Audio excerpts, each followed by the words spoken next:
Okay, everybody, welcome back. This is part 2 of this, demonstration, if you like, of how to treat honeybees with dribbling oxalic acid. Now, there is a part 1 to this film, which I'll link at the end for those who've missed it, but this is the general principle. Here's our mixture of oxalic acid and sugar water. Before we start though, it's worth having a practice with tap water, which I'm about to do first. So this is the information which you need, or you should take on board. All of this is available on the back of the packaging, but the general premise is this. Each hive should have no more than 50 millilitres of treatment.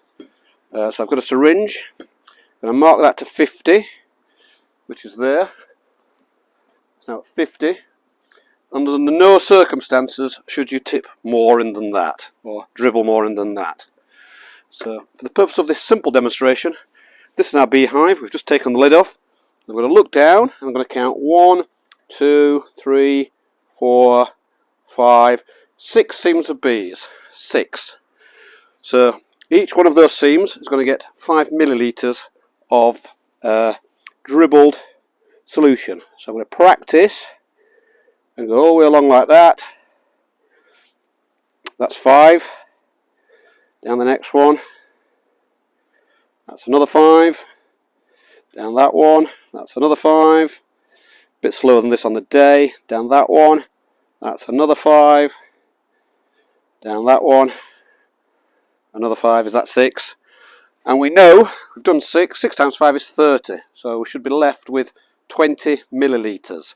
What you don't do is go and squirt it over them. That's not what you do. What you actually do is put it back in the jar. So that's the correct way to do it. So 5 millilitres per seam, do not exceed 50. Also, it's worth a practice with water, as I've just done. So now I'm going to cut the video, put my suit on, and let's tackle some real bees. Before I do that, other information. It's Christmas week, and the air temperature is in the sweet spot between 4 and 8 degrees.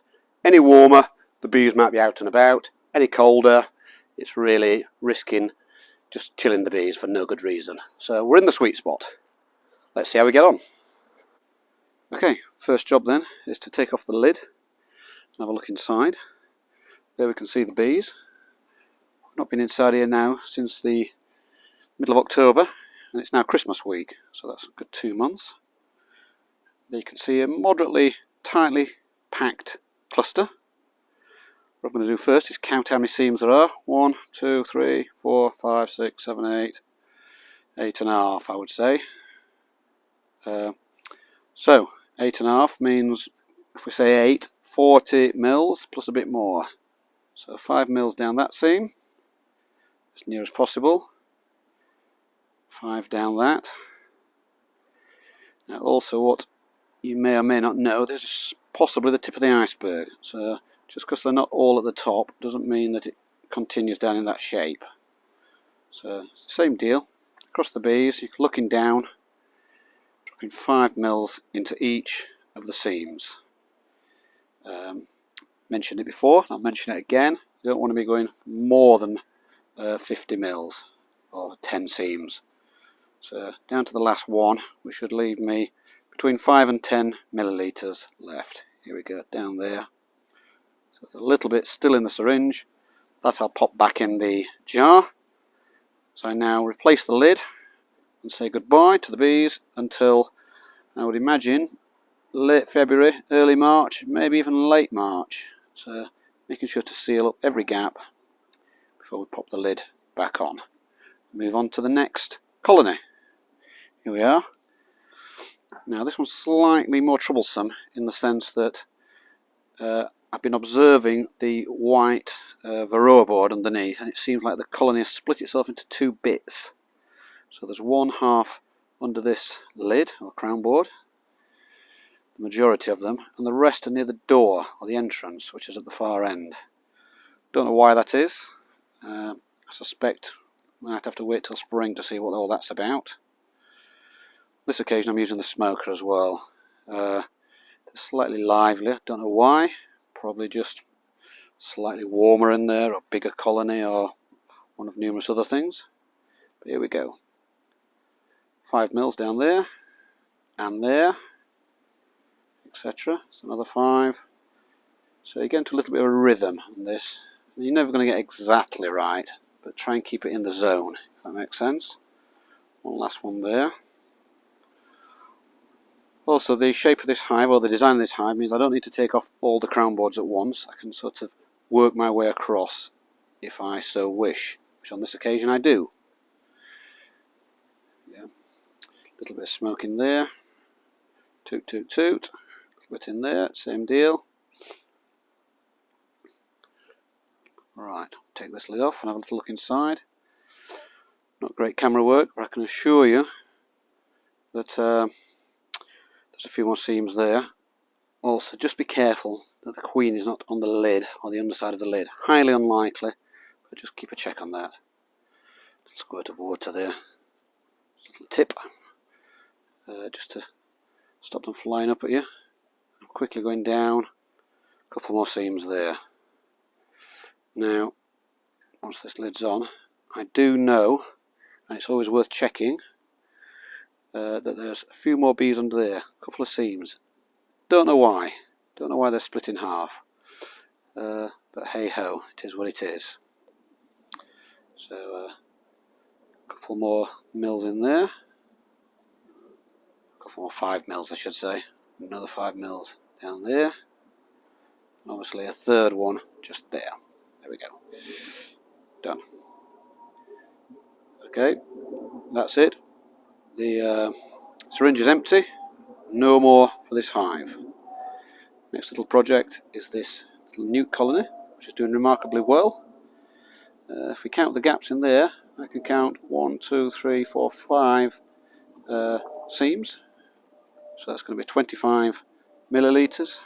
Obviously more of the same.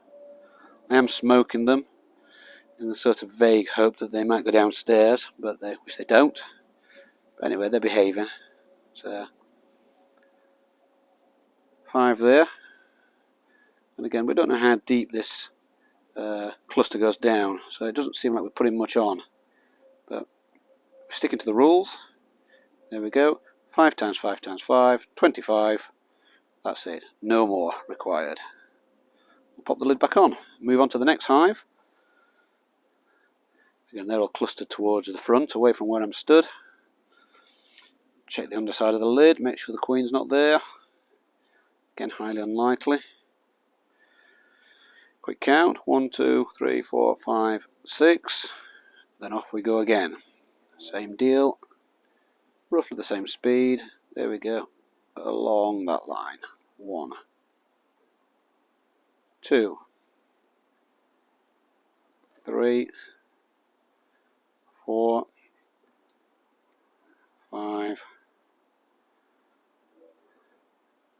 6. Possibly not quite put enough on. Just a little look there, sort of breaking my own rule, but I won't be putting in more than 30, so there's still 20 left in the syringe. There we go, pop the lid back on, move on to the final hive, which is my lid going on first. There we go. That's my fondant feed, you can see there, they've not really made much dent into. And this is my final hive. This is one I made out of aerated blocks. Again, there's about another 6 seams of bees. Same sort of deal. 1, 2, 3, 4, maybe there's only 5. 4,